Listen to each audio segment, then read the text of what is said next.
à monsieur, nous allons commencer avec monsieur Malik Fall. Monsieur Malik Fall, quelle est votre vision de la sécurité numérique et comment, selon vous, elle se déclinerait au Sénégal et en Afrique de l'Ouest? Vous avez une minute. Ok, merci beaucoup Idi pour cette introduction. Je suis très ravi d'être parmi vous, en face donc d'imminentes personnalités, mais également à côté donc de sommités dans ce domaine-là de la cybersécurité. Pour aller droit au but, je suis là au nom donc d'Optique, donc pour représenter le patronat donc sur le plan donc des TIC. La sécurité, comment dirais-je, la vision donc de la cybersécurité. Donc cette vision, elle est déclinée déjà très clairement donc par Smart Africa à travers les différentes instances qui a balayé l'essentiel donc des enjeux stratégiques autour de la cybersécurité. Que ce soit donc l'inclusion, donc la sensibilisation, le renforcement de l'aide des capacités, l'investissement donc sur les différentes infrastructures, ainsi que la sensibilisation et l'hygiène numérique, faire de sorte qu'effectivement l'espace, la cyberespace, soit un cyberespace donc qui soit assaini, donc des problèmes que pourrait rencontrer donc cette cyberespace.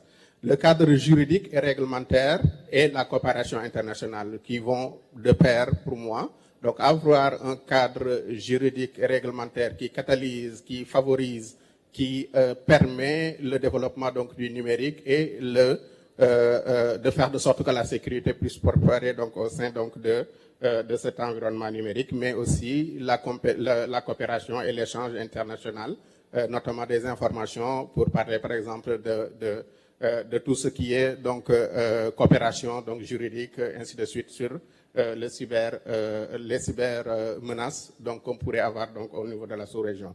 Il y a un seul volet sur lequel donc ils n'ont pas suffisamment mis l'accent pour moi.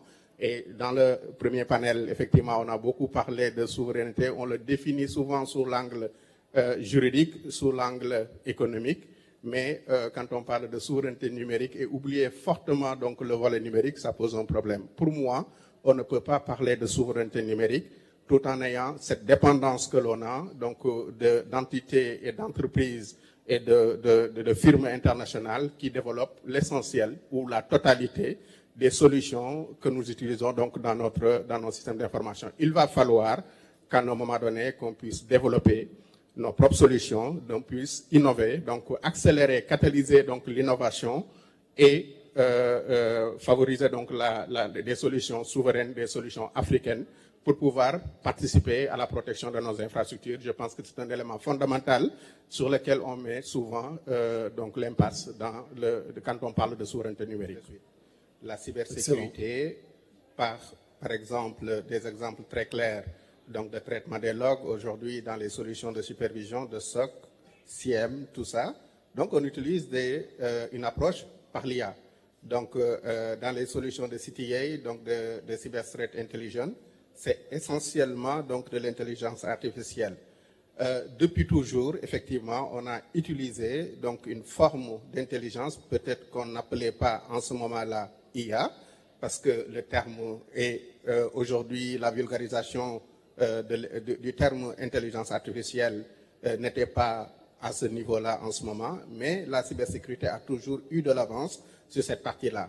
L'utilisation de ces différentes technologies permet effectivement de pouvoir développer une approche défensive et une approche offensive à travers, par exemple, des pentests ou des choses de ce genre qui vont utiliser des bases de connaissances qui permettent de faire de la reconnaissance et pouvoir avancer donc dans faire progresser les systèmes d'information de façon globale. Donc, l'articulation entre les solutions innovantes, les solutions les plus récentes, comme l'IA, le big data, le cloud, ainsi de suite, et la cybersécurité, ce mélange, ce mariage a eu lieu depuis très longtemps. Donc, il va falloir juste qu'on accélère à travers des solutions nouvelles. Et je suis très content que Khalil et donc Jacques aient abordé également cette partie-là. Il dit, pour dire tout simplement que le fait que l'Afrique, le Sénégal aille dans le sens de développer des solutions souveraines, ce n'est pas de l'autarcie.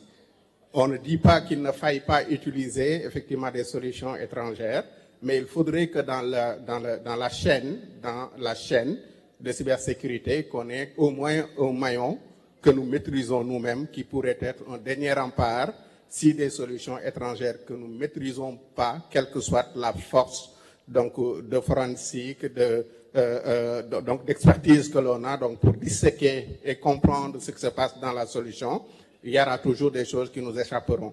Donc avoir un dernier rempart qui serait une solution souveraine africaine de sécurité et le combiner avec les solutions étrangères, avec les différents partenaires avec qui nous travaillons, est important.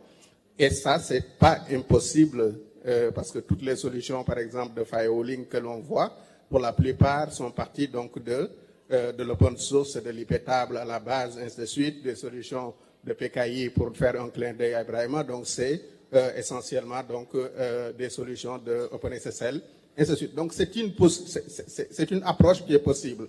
Donc, l'État devrait favoriser cette approche-là donc, par l'innovation, favoriser la recherche et le développement donc d'applications. Et c'est là où aussi donc, le secteur privé devrait avoir sa carte à jouer en participant fortement donc, sur ce volet-là.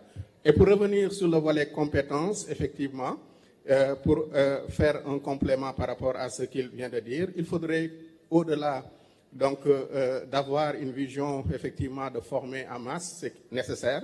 Il faudrait qu'on revoie un peu donc les curricula de façon globale dans les écoles et les universités. Ce qui est dommage, c'est que des jeunes se battent et leur bac, avec mention parfois, intègrent des écoles d'ingénieurs, des écoles qui sont censées être de très bonnes écoles, et sortent et ne savent rien faire.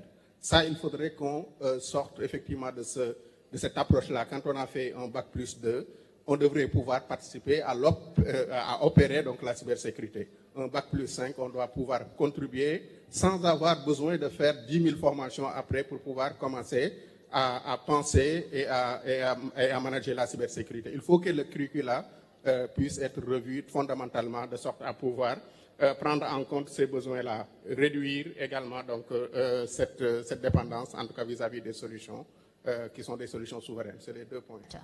Alors, j'essaie un peu de ramener le débat dans mon domaine, qui est trade. Lorsqu'il faille échanger des documents de commerce avec les autres États, nous avons besoin de la signature électronique.